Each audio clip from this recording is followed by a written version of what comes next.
नमस्कार, छत्तीसगढ़ फर्स्ट में आप सभी का स्वागत है। मैं कचन कोसले। आज की top 10 news. Historical air India के कर्मचारियों ने 50% हिस्सेदारी के लिए लगाई बोली, हर कर्मचारी देगा 1 लाख रुपए। सरकारी airline company air India 69,000 crore रुपए के कर्ज में फंसी है। कंपनी के कर्मचारी इसे बचाने के लिए आगे आए हैं। अगर सब कुछ ठीक रहा तो देश के कॉरपोरेट इतिहास में यह पहला मामला होगा जब किसी सरकारी कंपनी को उसके ही कर्मचारी खरीद लेंगे। कोविड-19 देश में 3.52 लाख मरीजों का चल रहा इलाज, 5 महीने में सबसे कम रही संख्या।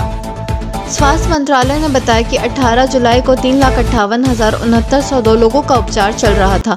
रोजाना स्वस्थ होने वाले लोगों की संख्या नए मामलों से ज्यादा होने की वजह से इलाज करा रहे मरीजों की कुल संख्या में कमी आ रही है। इसके मद्देनजर पिछले 24 घंटे में कुल 3,960 मामले कम हुए हैं। यूट्यूब, जीमेल समेत गूगल की सभी सर्विस बहाल, कुछ देर के लिए हो गया था डाउन। यूट्यूब और जीमेल सहित गूगल की तमाम ऐप्स की सर्विस दोबारा शुरू हो गई है। सोमवार शाम अचानक कुछ देर के लिए ये ऐप्स डाउन हो गए थे। गूगल ऐप्स यूट्यूब के अचानक डाउन होने से लोगों को काफ़ी परेशानी हो रही थी। यूजर्स अपने जीमेल समेत कई अकाउंट्स में लॉगिन नहीं कर पा रहे थे। फाइनेंस मिनिस्टर निर्मला सीतारमण ने शुरू की बजट पूर्व चर्चा, उद्योग संगठनों ने की हेल्थ केयर और इंफ्रास्ट्रक्चर पर खर्च बढ़ाने की सिफारिश। केंद्रीय वित्त मंत्री निर्मला सीतारमण ने आज से बजट 2021-22 को लेकर विभिन्न संगठनों के साथ चर्चा का दौर शुरू कर दिया। पहले दिन वित्त मंत्री सीतारमण ने उद्योग संगठनों से बजट को लेकर चर्चा की। इस दौरान उद्योग संगठनों ने रोजगार और आर्थिक वृद्धि की रफ्तार बढ़ाने वाले कदम उठाने की सिफारिश की। बिलासपुर उच्च न्यायालय छत्तीसगढ़ लोक सेवा आयोग की सिविल जज परीक्षा की चयन सूची को चुनौती, एक दावेदार का नियुक्ति पत्र रोका। छत्तीसगढ़ उच्च न्यायालय ने लोक सेवा आयोग की सिविल जज परीक्षा की चयन सूची में शामिल एक दावेदार को नियुक्ति पत्र जारी करने पर फिलहाल के लिए रोक लगा दिया है। चयन की परीक्षा सूची में शामिल एक दावेदार ने छत्तीसगढ़ लोक सेवा आयोग की अंतिम चयन समिति को उच्च न्यायालय में चुनौती दिया था। किसान आंदोलन पर छत्तीसगढ़ में तकरार, कांग्रेस ने कहा अन्नदाता को नक्सलवादी कहने वाले माफी मांगे भाजपा, समस्याओं के लिए केंद्र जिम्मेदार। किसान आंदोलन में जेल में बंद राजनीतिक कार्यकर्ताओं के पोस्टर्स लहराए जाने पर भाजपा को मौका दे दिया है। इसको लेकर छत्तीसगढ़ में भाजपा और कांग्रेस के बीच तकरार बढ़ गई है।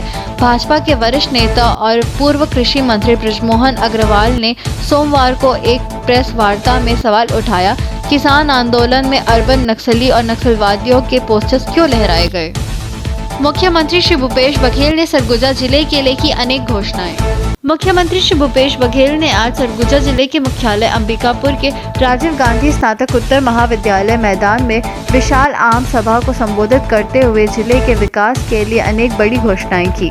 मुख्यमंत्री ने सीतापुर में औद्योगिकी महाविद्यालय खोलने, मैनपाट में बायोडायवर्सिटी पार्क, दरिमा एयरपोर्ट से हवाई सेवा प्रारंभ करने के लिए राज्य सरकार स्तर से पहल करने, बनारस रोड के सुदृढ़ीकरण के लिए पहल करने तथा विकास खंड मुख्यालय से संभाग मुख्यालय को जोड़ने वाले सड़क के निर्माण की घोषणा की। चीन पर लगे जासूसी के गंभीर आरोप, फ्यूजर एस्ट्राजेनेक और काउंसलेट में भी सेंध मारी।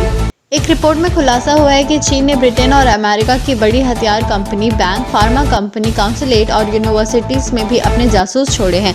दुनिया भर में फैले इन जासूसों की संख्या 19.5 लाख होने का दावा किया गया है। हार्ट अटैक से उबरने के बाद वायरस हो गया रेमो डिसूजा का पहला। हार्ट अटैक से उबरने के बाद रेमो डिसूजा का पहला वीडियो उनकी पत्नी लिज़ेल डिसूजा ने अपने इंस्टाग्राम अकाउंट से शेयर किया है। टेस्ट सीरीज से पहले बोले सचिन तेंदुलकर, सलाइवा बैन के साथ गेंदबाज अपंग है। भारत की तेज गेंदबाज जसप्रीत बुमराह ने आईपीएल के दौरान कहा था कि यह टेस्ट क्रिकेट में एक बड़ा कारक हो सकता है क्योंकि रिवर्स स्विंग एक प्रमुख भूमिका निभाता है। अब लेजेंडरी बल्लेबाज सचिन तेंदुलकर ने भी यह बात दोहराई है।